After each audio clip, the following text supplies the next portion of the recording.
Assalomu alaykum, Bovrab Bungur kuzatuvchilari hamda mijozlari. Navbatdagi ish protsessiga ketayotgan obyektga yetib kelganmiz. Ushbu obyektimiz eski O'shminskida joylashgan bo'lib, shunaqa o'stirma qismlarini hamda hozir ko'rsataman patolog qismlarini Andijon Alkopon brendida chiqarilgan 9016 modeldagi Alkopon mahsulotlaridan foydalangan holatda ishlarni qilib bitkazib beryapmiz. Xudo xolasa ishlarimiz so'nggi pallalarda bu yerda Samboy boshchiligidagi shogirdimiz ish olib boryapti.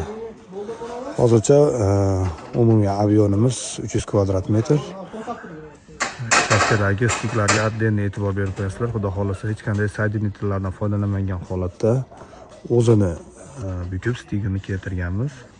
Inshaalloh bu arkadagi figuralarimizga, ustamiz mahoratiga va qo'l mehnatiga oddiy baho berib like bosib ketasizlar degan bittamiz.